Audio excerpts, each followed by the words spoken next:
What is going on, everybody? Today we have a Phenom dual core that I'll be testing out. This will be a continuation of the Is It Still Worth It? Or actually, wait.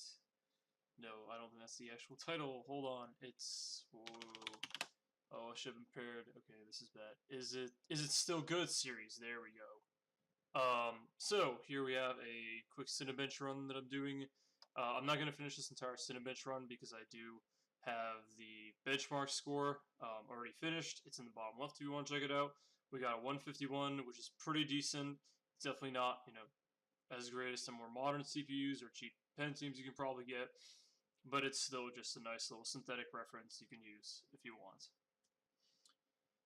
So, anyways, this is a dual-core Phenom. This is the same as the quad-core Phenom I have, but only 2 cores are being used. It is not unlocked in any way, and we have it clocked at about 3.7 GHz. Northbridge is at about 2.4 GHz, with the RAM being 8 GB at 1600 MHz.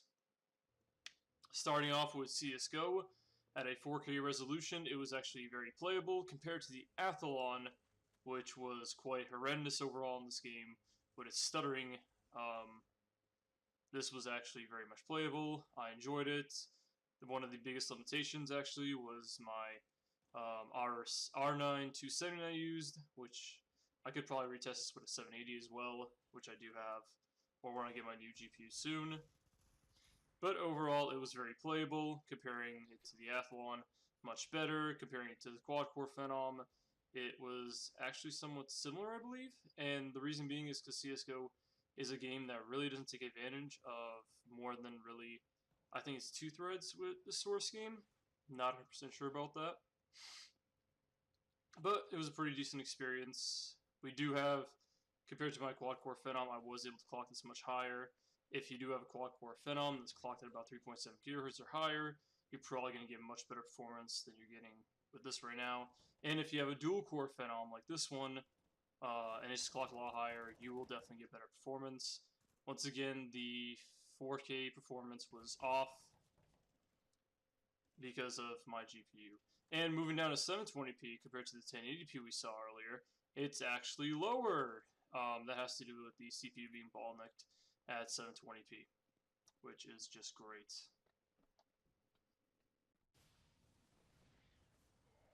And now moving on to my little favorite CPU benchmark, which is Starcraft II. It's definitely not the greatest CPU benchmark in the world compared to what it used to be, but nonetheless, the FPS I was actually getting was actually kind of better than the quad-core Phenom I believe that I had. And that is actually because StarCraft only uses about 3 threads, with mainly 2 being loaded mostly, and the third barely doing anything. And generally, I actually found that I could play some intense matches with it. It was overall using the same Desert Strike map as in the other benchmarks that I've done, the other CPU benchmarks. It was actually much higher. It actually beat out all of them. Running at a 4K resolution proved to have incredible FPS. Dropping down to 1080p didn't even lower the FPS, so definitely not much of a CPU bottleneck. At 3.7 GHz, the dual-core Phenom is actually quite substantially good for this game. Like, I actually used to think you needed like a crazy, like a high clock i7 or a high clock i5 to run this, but it turns out you can actually have like an old CPU and still be fine. And now moving on to a much more modern game running on the Frostbite engine, we have Star Wars Battlefront. Same as in the last 2 CPU videos that I've done. This game surprisingly actually runs very, very well. The 4K resolution was more bottlenecked by the GPU than the CPU. The frame rates were definitely beyond playable, even on an old GPU like this and an old CPU. It's actually kind of crazy how you can take a dual core from 2010 or 2011, like I'm talking like pretty strong i5 or K-series Pentiums and i3s, and still be able to handle a more modern game. So very impressive, I must say. You can definitely play this with like a full match. This was on a 40-player map. It was perfectly fine. I'm not sure about other Frostbite games like Battlefield 1. I might include that in future CPU reviews, but in general, it was definitely okay and definitely playable. And finally, to wrap it all up, I'd like to say thank you to all of you guys. If you like the video, go ahead and like it. If you like the content in general, subscribe. If you don't like it, well, there's not really much I can do. yeah, just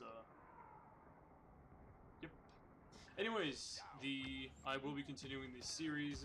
I will be making more videos. I will be going to mobile CPUs, more desktop CPUs, and in general, I'm doing this series because I kind of want to show that like older CPUs and even some older GPUs, which I kind of want to get started on right now, can still definitely play games. You definitely, if you're willing to drop down the frame rates, um, the resolution, and if you can overclock, if you know how to, and you have a board that supports it. I just kind of want to show people that you can actually like still play modern games. You don't need the newest, the greatest hardware. You can just drop a few little particle effects and still be at a very much playable state. Now, if you do enjoy the very high resolutions and very high and very great graphics, then you know go in and get the newest GPU you can. But even at 4K, as I'm showing right now, with an R9 270 and a dual-core Phenom, I'm averaging a somewhat playable FPS if you're willing to put up with 30. So, yeah, hope you guys liked it. See you later.